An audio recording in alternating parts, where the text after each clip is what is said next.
Vamos a nossa aula de hoje sobre poluição do ar. Sou a professora Rosivana, professora de ciências, e nós vamos estar conhecendo um pouco sobre a poluição do ar atmosférico. Vamos lá. Para a gente iniciar, vamos observar essas duas fotos aqui seguintes, tá? Olhem bem direitinho nela, que depois eu vou estar fazendo algumas perguntas sobre elas, tá? Vamos lá. Qual é o aspecto do ar em cada fotografia? Em sua opinião, o que estaria causando a alteração no ar na foto acima? Crie um título para esse conjunto de fotografias, procurando destacar nesse título algum contraste mostrado por eles. Descreva como seria uma fotografia comum de um dia normal na localidade onde está a sua escola. O que você entende por poluição? Então, essas indagações, elas são importantes para a gente estar debatendo, e se tornando pessoas conscientes sobre a poluição atmosférica, no nosso país, no nosso mundo todo. Vamos lá.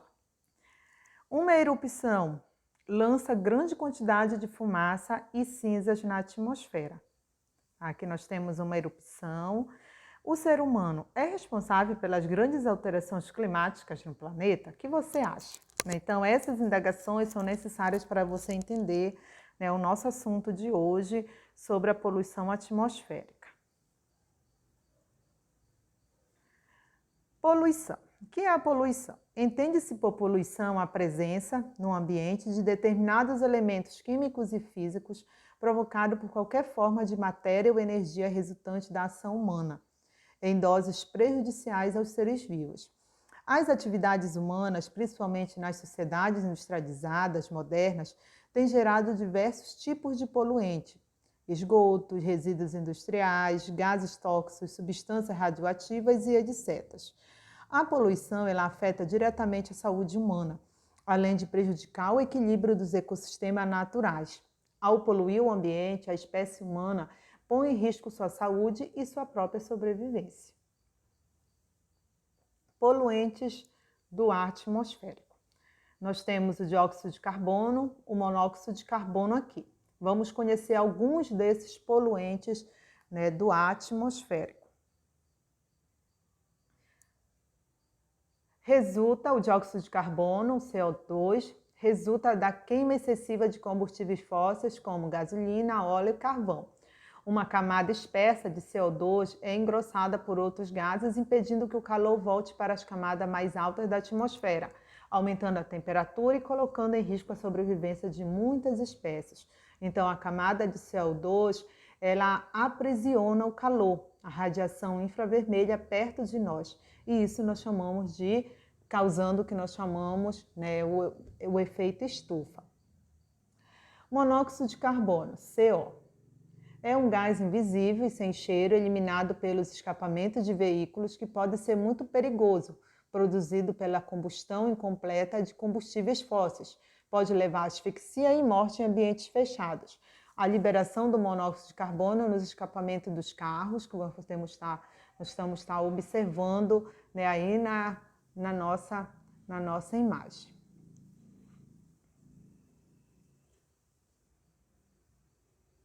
Compostos de nitrogênio e enxofre resultam da queima do carvão mineral e de derivados do petróleo por indústrias e veículos que produzem gases com nitrogênio e enxofre. Além de irritar os olhos e prejudicar o sistema respiratório, esses gases se combinam com a água das nuvens e formam ácido como o ácido sulfúrico e o ácido nítrico, resultando em neblina e chuva ácida. Essas chuvas podem destruir plantações e florestas, correr prédios e monumentos e acabar com a vida em certos ambientes. A precipitação de chuva ácida sobre a floresta que acaba destruindo. E o clorofluorcarbono, CFC, que é um composto baseado em carbono que contém cloro e flúor, responsável pela redução da camada de ozônio, antigamente usado como aerosóis e gases para refrigeração, sendo atualmente proibido seu uso em vários países. Tá? E aqui nós temos a imagem da camada de ozônio localizada na nossa atmosfera, chamada pela camada estratosfera, né, um escudo de proteção contra radiações nocivas, e esses gases eles acabam, né, destruindo essa camada de ozônio. Desmatamento. No mundo todo, o homem vem derrubando florestas de maneira descontrolada. O desmatamento serve para aumentar as áreas de cultivo de pastagens, ampliar os espaços para a construção de edifícios e casas, alcançar regiões para exploração de jazidas de minério. Com o desmatamento surgem diversos problemas. O aumento, deixa eu voltar aqui, no processo erosivo, né, o processo de erosão do solo, que leva ao empobrecimento do mesmo, extinção de nascentes, o rebaixamento do lençol freático resultante da menor infiltração da água das chuvas no subsolo, provocando problemas de abastecimento nas cidades e na agricultura. E a elevação das temperaturas locais e regionais, como consequência da maior irradiação de calor para a atmosfera a partir do solo exposto. Queimadas, também, né, um outro problema, né, que nós temos alguma pesquisa em livro, revista, site, e organize seu grupo e discuta. Em que região do país há mais queimadas? Por que as queimadas são frequentes nessa região? Quais os problemas de saúde que a população moradora em região de queimadas enfrenta? Vamos às nossas respostas. As queimadas são práticas agrícolas e pecuárias que consistem em colocar fogo na vegetação local. Os tipos mais comuns são a queimada da cana-de-açúcar nos estados brasileiros, que produzem açúcar e álcool, a queima de pastagem e a queima de florestas nativas para iniciar uma atividade agrícola, pastoril e de construção. O hábito das queimadas mata micro-organismos, minhocas e acaba com o humo. Polui a atmosfera com o gás carbônico, expulsa a fauna e a flora e prejudica as futuras plantações. Além das queimadas intencionais, podem ocorrer incêndios espontâneos por meio de raios quando a mata está seca. Chuvas ácidas, né, causada pelo dióxido de enxofre, tá? É um gás tóxico proveniente da queima dos combustíveis, como carvão mineral e óleo diesel, que contém enxofre como impureza. O dióxido de enxofre provoca irritação das mucosas do aparelho respiratório, causando bronquite, asma e enfisema pulmonar. Além disso, esses compostos reagem com o vapor de água na atmosfera, formando substâncias ácidas que se precipitam na forma de chuva. Aí ocorrem as chuvas ácidas. Vocês podem estar observando na imagem. Em certos países da Europa, onde a produção de energia é baseada na queima de carvão e de óleo diesel, as chuvas ácidas têm sido responsáveis por grandes danos à vegetação. Também provoca a destruição de monumentos, acidificação de água dos rios, mares, oceanos e dos solos. A solução para esse desequilíbrio seria a utilização de fontes alternativas de energia renovável de combustíveis, como a cana-de-açúcar, energia eólica e energia solar, além de evitar as queimadas que nós acabamos de conhecer. Um outro problema, né, atmosférico é a inversão térmica. Em condições normais, a temperatura da atmosfera diminui gradativamente com a altitude.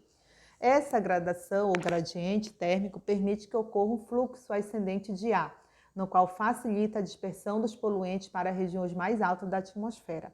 Essa situação pode se alterar durante o inverno, quando ocorrem noites frias seguidas de dias quentes e sem vento. Durante o dia, o calor do sol aquece a atmosfera, mas próximo ao solo o ar permanece frio. Assim surge uma camada de ar quente entre o ar frio junto ao solo e a camada fria localizada a grande altitude.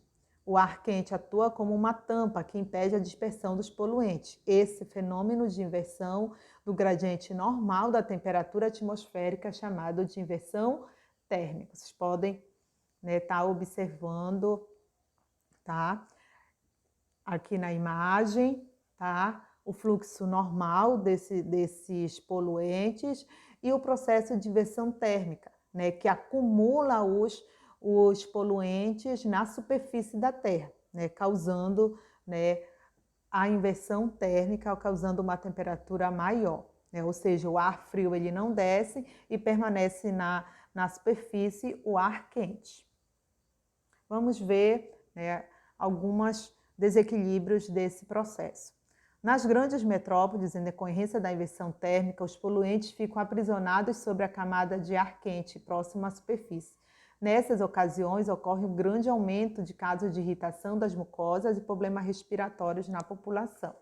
A solução para esse desequilíbrio seria a instalação de filtros industriais, a localização das indústrias longe dos centros populosos, aumento de áreas verdes nos centros urbanos e o controle da qualidade dos combustíveis e diminuição dos poluentes, né? Então, seria alguma forma de estar amenizando esse processo de inversão térmica que causa grandes danos, né, aos seres vivos. Uma questão de atitude, né? Então, algumas atitudes podem estar melhorando, né, e diminuindo a poluição atmosférica. Evite o uso de pilhas, evite produtos descartáveis, não jogue fora roupas, brinquedos antigos e utensílios que ainda poderão ser aproveitados. Não jogar lixo nas praias e nas ruas. Separe vidros, jornais, latas e embalagens de papel. Utilize o lado em branco dos papéis para fazer rascunhos e anotações. Algumas atitudes para melhorar a qualidade de vida da nossa população, a qualidade de vida do nosso país. Espero que vocês tenham entendido e compreendido a nossa aula de hoje e até a nossa próxima.